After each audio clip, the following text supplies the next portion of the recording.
Anda kembali bersama kami dalam Hot Ekonomi. Saya masih melanjutkan perbincangan bersama Pak Hari, Pak Sapta, dan juga Pak Maulana. Pak Hari, terkait tadi apa yang dijelaskan oleh Pak Sapta dan juga input dari pelaku usaha sendiri, bagaimana ini pemerintah soal strategi mapping lah ke depan seperti apa, kemudian agar ini betul-betul implementasinya bisa sampai ke tangan rakyat, dan soal data. Nah, ini data juga apakah memang sudah betul-betul sinkron, dan kemudian bagaimana di lapangannya?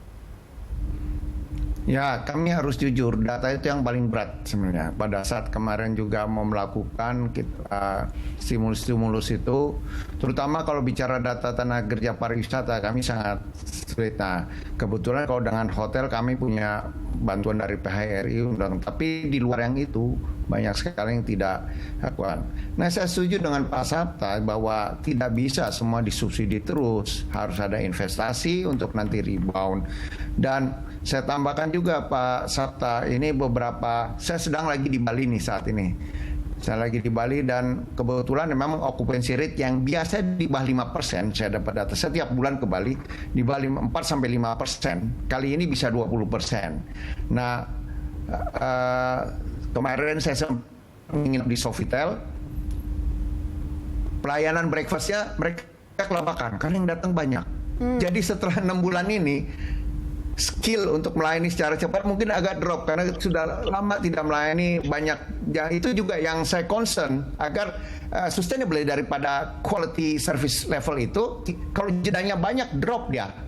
Nah, ini juga barusan saya check in di tadi di bawah kelabakan tuh yang resepsionis ya, karena tiba-tiba ada 160 orderan dari online travel agent. Dia mungkin setelah berbulan-bulan nggak melakukan ini, kelabakan Pak. Jadi at the end, di satu sisi adalah good news, di lain sisi adalah hal yang harus kita improve. Jadi saya setuju kita harus mikir supaya kegiatan ini ada terus ya, ada terus. Tapi kita bikin seperti suatu tadi Pak bilang investasi ini, investasi SDM, investasi kegiatan, dan juga investasi untuk dapatkan uang ya.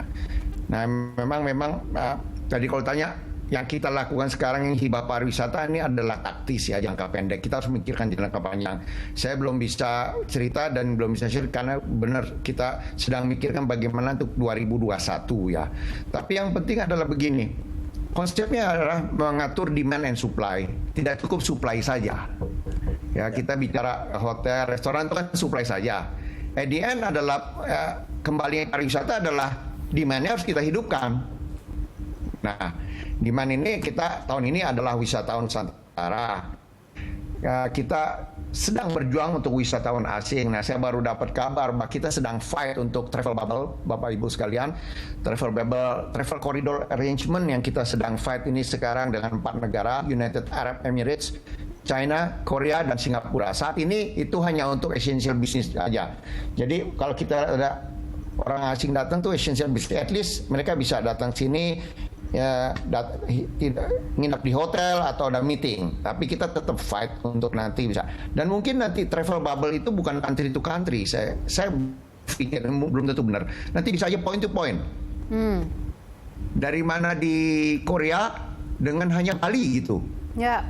Nah, mungkin Bali ya bisa aja Nusa Dua dulu sama tempat lain, sehingga bagi mereka ini steril gitu, jalannya steril. Atau Bali dengan Nongsa di Bintan, Bali dengan mana di Lombok gitu. Nah, itu salah satu alternatif yang sedang kita pikirkan. Nah, tentunya di beberapa negara yang kita ini juga mereka masih punya kendala, karena kalau mereka balik mereka harus 2 minggu karantina seperti di Singapura sekarang. Nah, kita lagi mencari itu sehingga kalau bisa kita bisa yakinkan nanti kalau balik dari Indonesia aman kok, kalian nggak usah karantina lagi. Nah, Pak Sapta, Pak Maulana, this is a fight, perjuangan kita ya, tolong bantu doakan agar nanti at least awal dari 2021 kita bisa mendatangkan mancanegara datang, karena beberapa daerah destinasi saya tadi ke Nusa Penida itu memang di sana hanya turis Eropa ya.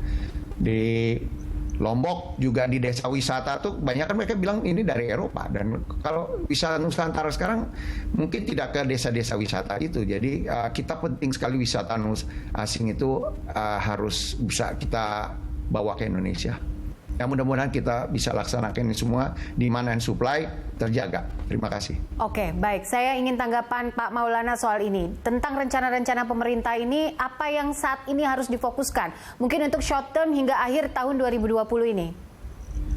Tadi saya rasa lengkap itu penjelasan Pak Sabta ya. Jadi memang kita juga tidak di sisi kami itu kalau ditanya mau disubsidi atau mau demand, kita pasti pilihnya demand, bukan subsidi. Karena subsidi itu nggak akan mungkin pemerintah mensubsidi industri kita untuk membuat jangka panjang.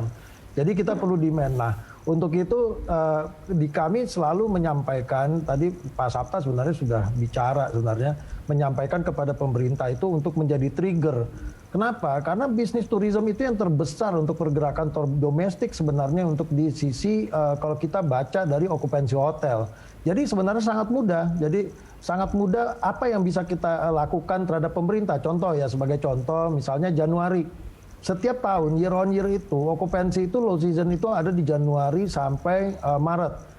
Kenapa begitu? Karena memang pemerintah belum ada pencairan anggarannya di bulan tersebut. Dan setelah Maret, nanti baru ada pergerakan kenaikan okupansi karena bisnis turismenya sudah mulai bergerak.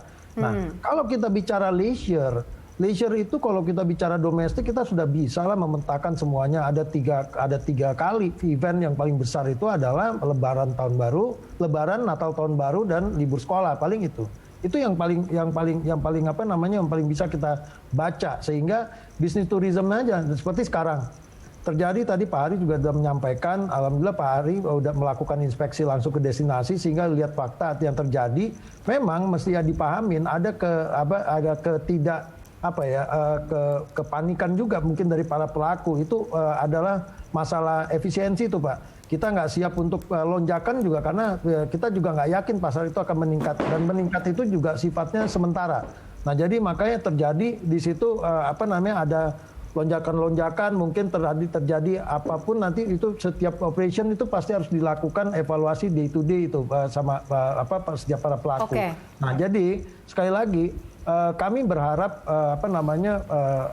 demand, pemikiran untuk bagaimana memikirkan demand seperti tadi yang sudah disampaikan Pak Sabta dari melalui bisnis tourism atau MICE ini ke depan yang harus sudah dipikir dari sekarang Pak Hari. Itu masukan kami sehingga tidak melulu kita bicara subsidi, karena subsidi bukan pilihan yang terbaik bagi kami juga sebenarnya. Tapi alhamdulillah walaupun itu belum terbaik, sekarang membantu karena ini sudah low season yang cukup panjang bagi kami gitu Pak. Oke, baik. Saya ingin tanggapan dan closing statement mungkin dari Pak Sabta untuk bagaimana agar ini terkawal dengan baik.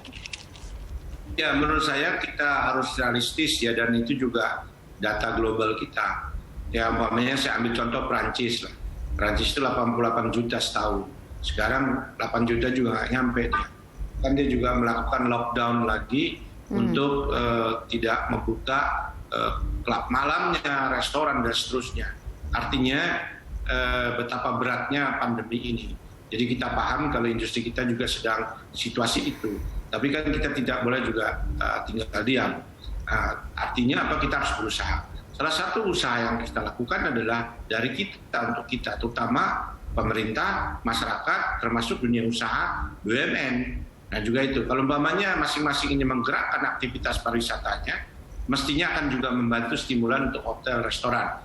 Paling simpel apa umpamanya, kayak ambil contoh orang Makassar sudah berani berwisata di Makassar. Yang berikutnya pengusaha yang berasal dari Makassar yang ada di Jakarta juga berani pulang ke Makassar. Atau sebaliknya juga orang usaha di Makassar sudah membuat event-event atau juga membuat aktivitas yang berkaitan dengan MICE. Nah ini juga tidak mudah ya, karena apa? Masih ada satu yang harus diwaspadai. Jangan kita membuat itu tapi membuat klaster baru, sehingga akhirnya memang tetap itu harus dijaga. Jadi ini memang harmoni ya, antara kedua, kenyimbangan antara dua. Kita mau aktivitas ekonomi, tapi hey hati-hati, jangan bikin klaster baru yang akhirnya punya dampak negatif. Kenapa? Begitu klaster baru nambah kurvanya di nasional, orang asing nggak mau masuk. Jadi kayak gitu.